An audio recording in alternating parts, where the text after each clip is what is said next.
welcome back. It's National Poetry Month, and today's guest is Dominican writer, spoken word performer, and community organizer, originally from the Bronx, and her writing focuses on the nuances of Blackness, Latinidad, and migration. She's been featured on Bronx Museum of Art's Museum of African Diaspora and Para-Latino, and named one of 25 Latinx who made an impact on their communities by Remezcla.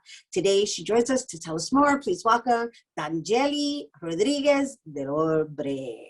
Hello. Thank you so much for having me. I'm happy to be here. Hi, Well, hi everybody.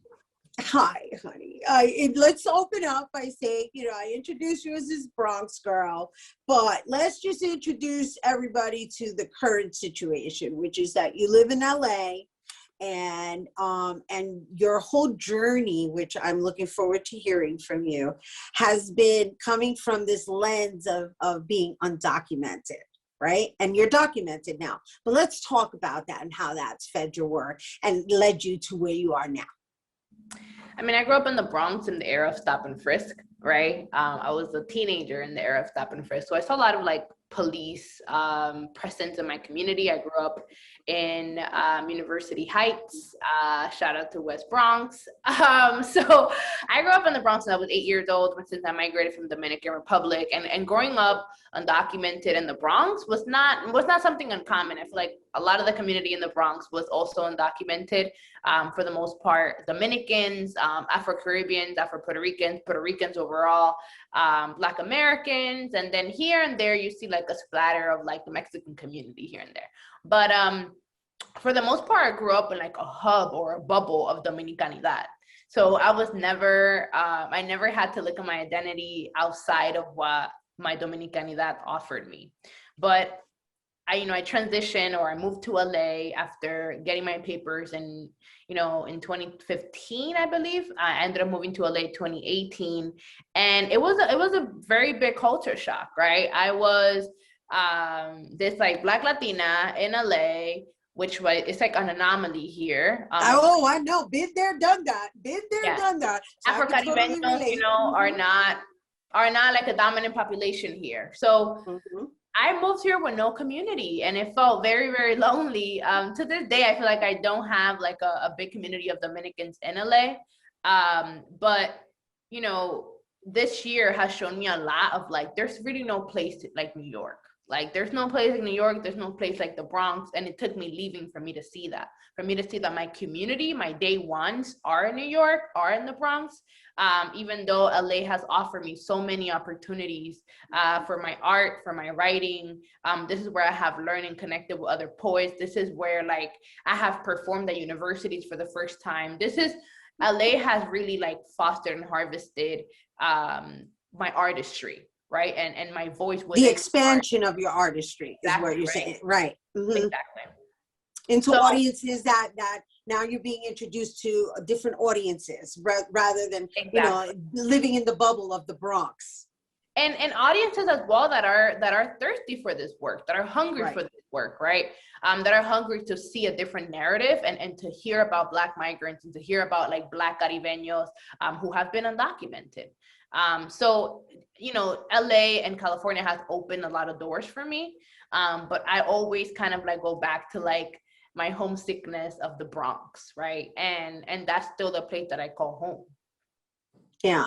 And speaking of home, I noticed that you also reference your mom a lot in your work. And the beauty of the way you reference her is from this place of even, I almost feel like I go into your thoughts of embracing the reality of what it is and what you are and who you are and who she is and what she represents and what you've become. It's really fascinating. I mean, I don't even know if that even said anything to you guys, but she's gonna perform for us later, so you're gonna understand what I mean. But let's talk about that pride that you carry about your mom, despite whatever it is she had to do in order to see and raise you.